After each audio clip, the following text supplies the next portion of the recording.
Hola, ¿qué tal amigas y amigos? Es un gusto saludarles. En esta ocasión quiero presentarles a Roberto Mendoza Fernández. Él es licenciado en Estudios Latinoamericanos por parte de la Universidad Nacional Autónoma de México. Además, él es catedrático universitario e investigador en las áreas histórico, económico y social.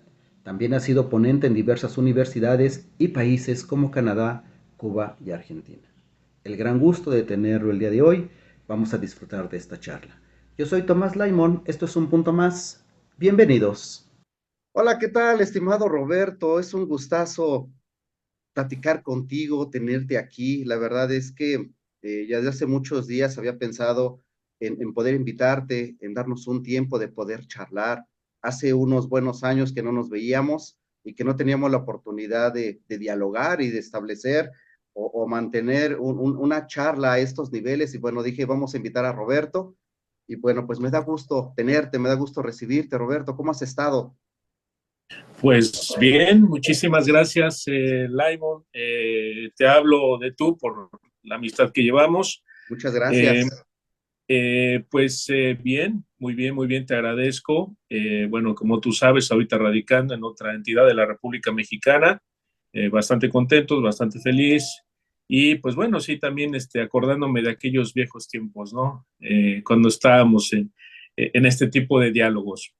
Claro que sí, y eso es lo que quisiera evocar. Y obviamente no perder más el tiempo, ir directamente sobre el tema. Muchas cosas hemos platicado sobre nuestro país, sobre el mundo, pero hay una inquietud que me ha surgido en estos días. Después de haber pasado tantas cosas durante el siglo XX, guerras, intervenciones, ¿qué acaso no hemos aprendido? No aprendimos nada del siglo XX, la entrada del siglo XXI lo recibimos prácticamente con muchas noticias, con muchos eventos. ¿Qué es lo que no hemos aprendido, Roberto? Yo creo que hemos aprendido muy poco, lamentablemente, Laimon. Los problemas dentro de la historia del ser humano es un círculo, se repiten y se repiten y se repiten. Lo que cambia son los individuos, el contexto, pero básicamente los intereses son los mismos, ¿no? Intereses económicos, intereses territoriales, intereses ya de cualquier índole. Entonces, considero que hemos aprendido poco, sí. Ahora ya no tenemos un enemigo como en otrora, un enemigo que era directamente a lo mejor una nación. Hoy en día ya los enemigos pueden estar de diversas formas, ¿no? Le dan nuevos nombres, le dan nuevas apariencias o le llaman terrorismo, etcétera. Entonces considero que esos cambios, lamentablemente, no hemos aprendido, no hemos aprendido. Comenzamos prácticamente el nuevo milenio con los atentados del 11 de septiembre del 2001 y posteriormente una serie de guerras regionales a consecuencia obviamente del terrorismo, dependiendo de quién lo vea. Eso es algo muy importante, el Sí, ¿verdad? enfoque Las dos político, perspectivas siempre, claro, claro. el enfoque político que cada nación le quiera dar, ¿no? Dependiendo mucho de sus intereses. Entonces, el mundo cae en esta situación que lamentablemente pareciera ser un círculo vicioso. Los cambios que tenemos, por ejemplo, estos primeros 4 lustros llevamos por el quinto lustro, en la cual lamentablemente cada año nos enteramos pues, que de alguna nueva guerra, de alguna nueva confrontación, de alguna nueva disputa, de unos nuevos intereses, de amenazas que siguen y están vigentes, no amenazas constantes, ¿no? Por ejemplo, vamos a hablar un poquito más adelante de ello, pero por ejemplo, ahorita nos aparecen varios escenarios, el tema de Rusia-Ucrania, el tema de China-Taiwán, el tema de Estados Unidos con el terrorismo, pero a su vez también con China y Rusia, es decir, una serie de elementos que pareciera ser que son sería el cuarto o quinto capítulo de la Guerra Fría, ¿no? Que en aquel entonces, a finales del siglo XX, se creyó que se terminaba, pues creo que estábamos muy equivocados en esos temas. Oye, Roberto, pero cuando tú me hablas entonces de continuidad o secuelas de la Guerra Fría, pareciera entonces que el informe Kissinger todavía sigue presente. Parecía que los Sí, republicanos nunca se fueron. Los republicanos siguen estando más vivos que nunca con toda su ideología. ¿Qué ha pasado, Roberto? sí, claro, lo que pasa, voy a citar un libro de Joseph Nye, The Paradox of the American Power, un libro editado a principios de los 2000, en la cual se argumentaba que Estados Unidos utilizaría algo que se le denominaba el soft power o un poder suave, que Estados Unidos prácticamente sería el controlador del mundo, pero a través de medios de comunicación, a través de fuerzas muy suaves, a través de otro tipo de instrumentos, ¿no? ¿Por qué? Porque ya había desaparecido ese enemigo, o por lo menos ese enemigo estaba tranquilo, que en su momento fue la Unión Soviética, hoy en día Rusia. Entonces, venía una nueva política, un poco más ad hoc a los intereses que se presentaban para los Estados Unidos. Pero nos dimos cuenta que eso duró realmente poco, ¿no? Duró realmente poco. A raíz de los atentados del 11 de septiembre del 2001, otra vez se visualiza la utilización del hard power, es decir, la fuerza bruta. Entonces, renace una serie de mecanismos en la cual le da la pauta a los Estados Unidos, y lo voy a reiterar continuamente porque hay que tener en cuenta que los Estados Unidos siguen siendo la máxima potencia militar del mundo hasta el día de hoy, obviamente considerando el factor de Rusia. Pero esto hizo que de alguna u otra manera se avanzara paulatinamente, no se logró detener esto, y ahora, hoy en día tenemos, por ejemplo, pues el caso de una Rusia armada, una Rusia preparada, surge una China también con capacidad prácticamente, no quiero decir de una superpotencia, pero una capacidad importante militarmente que le puede dar un dolor de cabeza a cualquier país. Y por supuesto, pues la hegemonía pragmática de los Estados Unidos.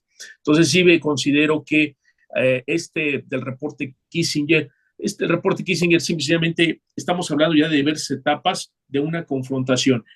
A lo mejor una confrontación que ya no sea de carácter bilateral, sino inclusive hasta trilateral, o es posible hasta multilateral. Tú que has tenido la oportunidad de dar pasos en el mundo, ¿dónde quedamos nosotros? Pareciera que nada más somos espectadores. Tenemos una Latinoamérica que hoy está más encendida que nunca, tenemos la guerra de Ucrania, pareciera que Estados Unidos entra en crisis con el asunto económico, el dólar dicen que está nervioso. ¿Dónde estamos nosotros? Hablando específicamente de México o América Latina. Vamos primero a Latinoamérica, luego caemos en México. Perfecto, muy bien. Bueno, el caso de América Latina es un contexto, pues que históricamente a veces, voy a decir así, como latinoamericanista en este caso, en la cual encontramos un deseo de democracia, deseos de pacificación, deseos de terminar con las desigualdades, una cantidad infinita de deseos, Laimon. Lamentablemente, eso no se ha cumplido. Muchas naciones, incluida la nuestra, ha buscado una alternativa a través de la izquierda, ¿no? El caso, llámese, por ejemplo, México, llámese Perú, llámese inclusive la propia Argentina con el presidente Fernández actualmente, en la que lamentablemente se esperaba cosas mejores, ¿no? Cosas mucho mejores. Y esto nos lleva voy a hablar sobre datos duros, datos duros. Sí, adelante. Sí, o sea, el caso de México, los niveles de violencia pues siguen presentes, ¿no? Y que era uno de nuestros principales problemas. El tema económico, afortunadamente, se ha mantenido en cierto grado de estabilidad, no del todo, pero en cierto grado de estabilidad. El caso de Argentina está en una condición terrible en estos momentos, terrible, ¿no? Una moneda depreciada, un intento de dolarización, bueno, y Perú, por ejemplo, también un pragmatismo político al llegar nuevos líderes también de la izquierda. Lo que voy es que la izquierda no ha cumplido como se esperaba. El caso de Brasil, por ejemplo, con Lula da Silva, que se esperó mucho, pero vemos que los números no dan tampoco para decir que hubo una gran diferencia entre lo que era el modelo anterior y el modelo actual. Eso es lo que ha pasado, que la izquierda en América Latina, desde el Río Bravo hasta la Patagonia, no cumpla con los objetivos, y no sé si quiero decir las expectativas muy altas, pero hay que entender que la izquierda era como el meollo o el pequeño hoyito o el refugio para evitar el aumento de la desigualdad que siempre ha estado presente en América Latina. Y los datos, por ejemplo, que saca la Organización de Estados Americanos, y obviamente también respectivo a las naciones y también referente a sus propios marcos económicos o bloques económicos, nos dice que esto se ha mantenido exactamente igual, o sea, no ha cambiado como se esperaba en los índices de pobreza y el Producto Interno Bruto, el ingreso per cápita y todos aquellos parámetros que nos ayudan a entender cómo se mueven las naciones. En el caso de México, pues gana una izquierda, a mi entender, y quiero decirlo, una izquierda que se esperaba más, francamente, se esperaba más, pero que siento que en muchos temas la hemos se ha quedado a medias o en muchos temas se han maquillado. Eh, eh, Hay temas que son muy relevantes, que son muy importantes, principalmente, y siempre lo pongo sobre la mesa, el tema de la seguridad nacional, que sigue siendo uno de los grandes problemas de este país. Entonces, veo que no se resuelven, veo que se maquillan números, veo que se dan otras formas. Para el político está resuelto el problema, pero para el ciudadano de a pie no es así. El problema sigue e inclusive podríamos hablar exactamente de un incremento. Entonces, esto nos lleva obviamente a reconsiderar, bueno, ¿dónde está el problema? ¿O está en el mando alto o está en las medias capas? Si me quisiera dar mi punto de opinión muy particular, muchas de las grandes problemas se están considerando en las capas o en los rangos altos hacia abajo, ¿no? Donde no llega realmente esa cascada de buscar unas mejores posibilidades para nuestros países. Oye, Roberto, pero me llama la atención algo. Nosotros cuando vimos por ahí en las últimas décadas del siglo XX, conocimos esos semilleros allá en la UNAM, hablando de la izquierda, ese romanticismo del bloqueo, del supuesto bloqueo, que si Cuba hoy sigue más vivo, que si Venezuela, tú has dicho Perú, Argentina, volvemos a lo mismo. ¿Por qué? ¿Dónde no aprendimos? ¿Dónde no aprendimos la lección? ¿Por qué todavía ese gran sector de la izquierda sigue viendo como una gran proeza, como si fuera nuestro santo de última devoción, esa izquierda? Tú lo has dicho, pero ¿qué ha sido de nosotros, esa generación que hoy tiene 40, 50, 60 años y que no le hemos enseñado a esa juventud y que sigue pensando que la izquierda es una opción en Latinoamérica? Es un fenómeno que realmente considero que realmente considero que nos ha llevado a situaciones muy complejas referente a hasta dónde nosotros hemos utilizado una palabra que es muy elocuente y es muy interesante, ¿no? Tenemos un romanticismo hacia la izquierda, un romanticismo, pero el problema es que muchos de estos líderes, ya sea desde las juventudes, ya sea desde la misma universidad y más adelante, cuando se llegan a esos estratos de poder, lamentablemente las cosas cambian muy poco, Se cambian muy corrompe, poco, se cambia. corrompen. Te puedo a lo mejor decir algunos ejemplos de compañeros que estuvieron, que fueron mis compañeros a nivel licenciatura y maestría, que hoy ocupan cargos públicos y que son gente pública también, ¿ok? En cargos inclusive un par de ellos de diputados, donde lamentablemente han estado metidos en escándalos, ¿no? Entonces, te que la parte romántica, la parte del cambio se queda simple y sencillamente en las aulas y al momento de pasarla a la praxis, pues se olvida por completo.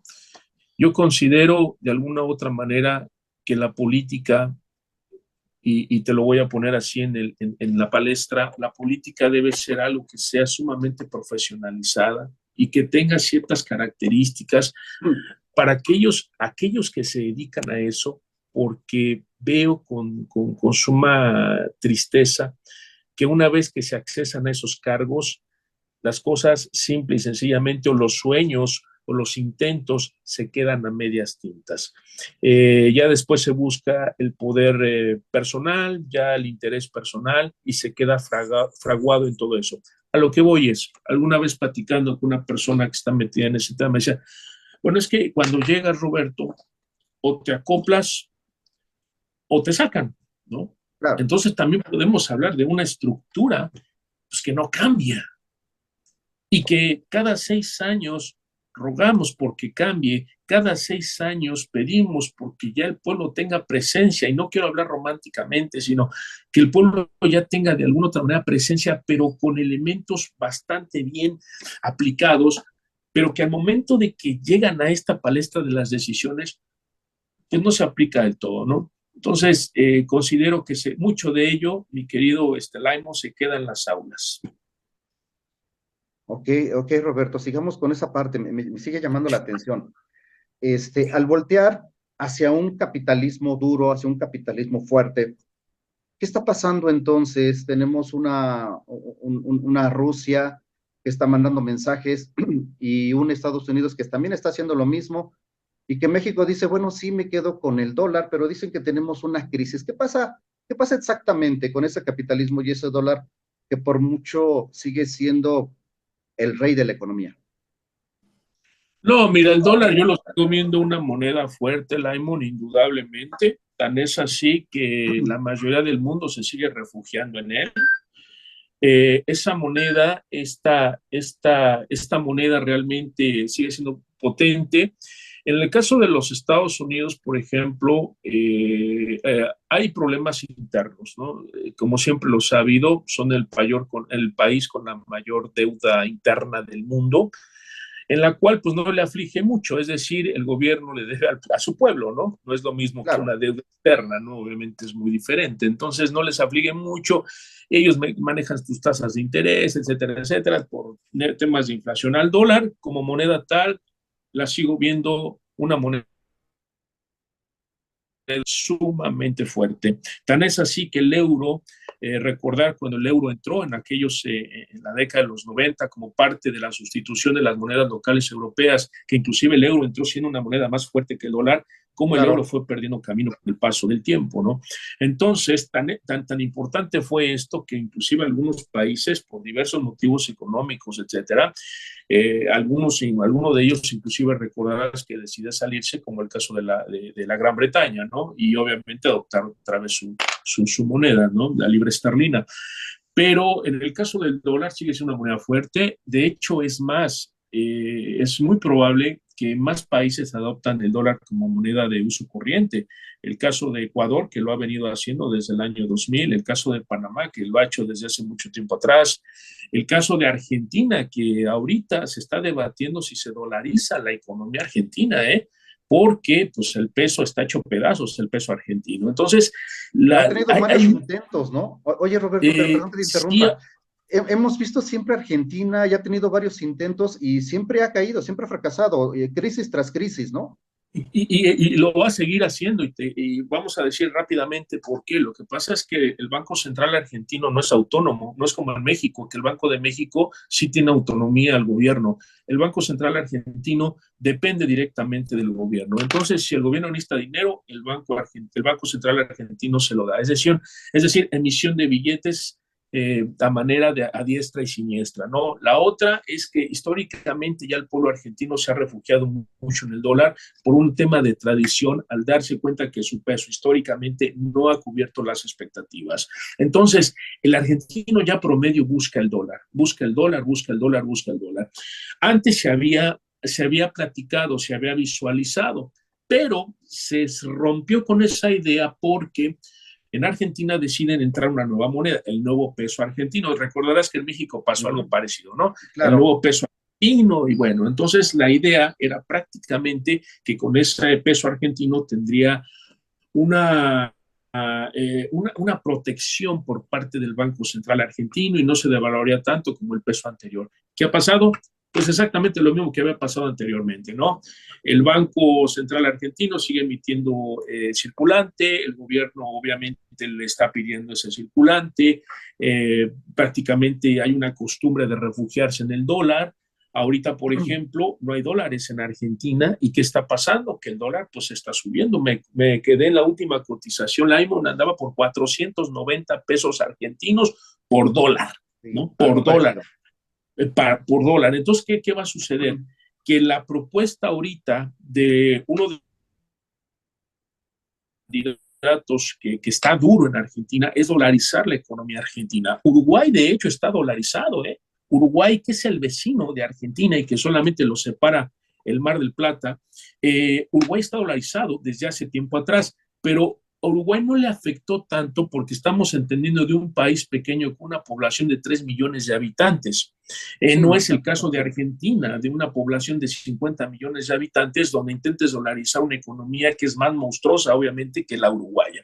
Entonces, el tema ahí es que la tienen bien difícil. Ahora, ¿cuál es el otro problema? No es tan fácil dolarizar, no es tan fácil.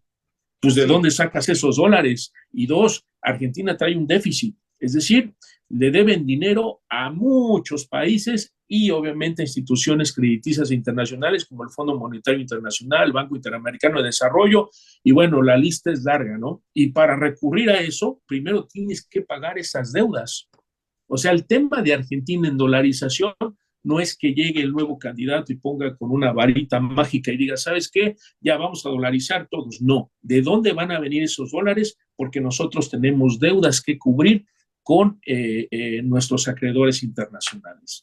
oye Roberto, ¿y Lo el veo foro de Sao complicado. Paulo? Roberto, ¿el foro de Sao Paulo era la panacea, era lo que esperaban quien nos salvara? ¿México podría ser, pudo haber sido el gran líder de Latinoamérica? ¿O qué pasó con todo ello? Fíjate que México, mira, ahorita y por hoy México y Brasil pues son los mandamás de América Latina, ¿no? En Ujú. materia económica, son potencias regionales, tienen influencia, las dos economías más fuertes, hablando de América Latina. El tema, vamos a hablar así, que lo que es el punto, siendo objetivos. El punto aquí elemental es que siempre México, sus luces están hacia nuestro vecino del norte, ¿no? Siempre, siempre, siempre. Tenemos esos foros, tenemos esas reuniones con América Latina, pero no, la realidad es que el AIMO no se da seguimiento a ese tipo de foros, se da muy poco, no quiero verme mal, a veces pareciera que es nada más para la foto, para entender también que nosotros somos América Latina, pero no hay seguimiento general. eh, eh, los desacuerdos internos que hay y obviamente nosotros también, pues aunque somos un país soberano, pues hay que tener entendido que nosotros también seguimos muchas de las políticas de nuestro querido vecino del norte porque son implicaciones económicas. Recordar que México está integrado pues a lo que era el Tratado de Libre Comercio, hoy el TEMEC, ¿no? Entonces, nuestros intereses, bien decía por ahí alguna vez el exsecretario de Relaciones Exteriores, Jorge Castañeda Guzmán, el sexenio de Fox Quesada, que decía, es que por más que queremos voltear a ver América Latina, o sea, los números no dan, porque al final acabamos volteando hacia nuestro vecino del norte por el tema económico, político, social, migratorio, todos los temas que le quieras manejar, ¿no? Tan es así que hoy en México está pasando un fenómeno, se quiere hacer un tipo como de una cobertura migratoria, precisamente en lo que será en la parte sur, con Guatemala y Belice, para controlar la migración, ¿no? No solo ya desde la frontera con los Estados Unidos, sino la frontera inclusive con México y Guatemala para evitar la migración desde Sudamérica, Centroamérica, el Caribe hacia territorio mexicano. Y eso obviamente pues no viene dictado precisamente de la política interna nuestra, ¿eh? Ok, Este, y ahorita que se pone en boca de todos el famoso título 42, ¿no? pues sí, o sea, lamentablemente es una alusión al final del día, porque sí estamos totalmente inmersos en decisiones de ellas. México, históricamente hay que decirlo, México siempre ha tenido una cierta rebeldía hacia los Estados Unidos, ¿no? O sea, una rebeldía que inclusive, vamos a decirlo, aceptada inclusive por nuestro vecino del norte, ¿no? Podemos recordar, por ejemplo, la doctrina Estrada, ¿no? en la cual México promovía la soberanía de los pueblos. México fue el único país que no rompió relaciones con Cuba cuando fue la Revolución Cubana, el único país que México lo protegió en su momento, junto con Nicaragua en su momento también. O sea, había un sentido también como de independencia, pero que Estados Unidos nos ha permitido ese juego, Laima, ¿no? Ese juego de decir, bueno, te dejo hacer esto, te dejo hacer lo otro, te dejo hacer lo otro, perfecto, pero aún así sigues bajo mi esfera de influencia, ¿no? Por lo que representa México para ellos. Por ejemplo, la ley Helms-Burton, ¿no? La ley Helms-Burton que dice, todo aquel que comercialice con Cuba no comercializa con los Estados Unidos, pero hay países que están en la excepción de esa ley, como México, como Canadá, como España y como Francia, que invierten en Cuba, ¿no? Y que entonces Estados Unidos dice, bueno, a ti no te aplico esa ley porque mis intereses contigo son fuertes. Pero, por ejemplo, hace algunos años Australia quiso invertir en Cuba y ¿qué le dijeron a Australia? ¿Sabes qué? Tú inviertes en Cuba y obviamente se cierran los negocios contigo en los Estados Unidos. Al final, ¿qué acaba pasando? Pues ya sabemos, ¿no? ¿Cómo voy a perder el mercado norteamericano? ¿No? Pues lo que representa para cualquier. Entonces, considero que hay, al final se habla de un grupo colectivo, se habla de de identificarnos como América Latina, pero en el último de los pasos, Lyman, nos volvemos individualistas, no solo México, toda América Latina. Como que en la última coma o en el último punto y aparte, como que, ¿sabes qué? Al final mis intereses sí tienen más peso y acabo inclinando la balanza para allá. Por eso ha habido intentos de muchas formas, con muchos nombres, de tener un acercamiento a América Latina que lamentablemente ni se cumple ni se es continuo tampoco. Oye, Roberto, pero entonces hoy tenemos un país dividido, tenemos un país que han hecho por ideologías, tú sabes lo que hemos vivido, un país dividido, perdón, un país dividido, un país confrontado, un país en medio de una razón y de unos juegos lógicos de política. ¿Hacia dónde vamos, México? Vamos a aterrizarlo ya. ¿Hacia dónde va México? ¿Cuál es el nuevo rumbo? ¿Hacia dónde vamos a caer? ¿O hacia dónde Mira, vamos? ¿Hacia dónde nos dirigimos? yo lo que veo en estos momentos de México, vamos a una mayor integración, Laimón, todavía. Una mayor integración de manera bloque económico, los números así lo arrojan, esto va en aumento en la parte económica, en la parte pues migratoria seguiré viendo el problema, es un problema que va a continuar. En la parte eh, por ejemplo, de los cárteles, pues no hay que olvidarlo, la parte del crimen organizado, pues es un tema, vamos a decirlo, binacional. O sea, ahí no es de que México o los Estados Unidos, es una situación que lo veo francamente para largo, todavía para largo. Estados Unidos no está haciendo nada para detener sus cárteles internos y aparte no los quiere reconocer, ¿no?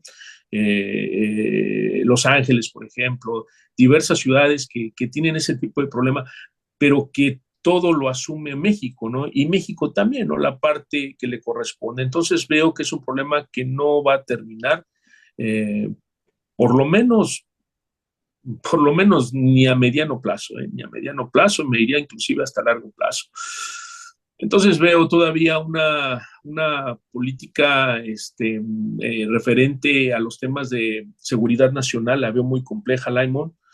El tema de migración va a seguir vigente, Sí, está obviamente, muy hasta fuerte. que no haya una estandarización más o menos regulada de salarios, porque pues es una realidad, o sea, ¿qué me vas a perdonar $9 la hora del otro lado y por acá $500 un día? O sea, nada que ver, ¿no? Entonces son matices que todavía tenemos una gran divergencia, tenemos una gran problemática. Yo veo muy lejos una integración inclusive de característica social tipo Unión Europea, inclusive lo veo muy lejos. Pero sí una integración de características económicas, sí. ¿Por qué? Porque hay una dependencia ya trinacional, si consideramos, por supuesto, al vecino de la hoja de Maple, ¿no? Entonces, son tres naciones que buscan potencializarse bajo diversos factores.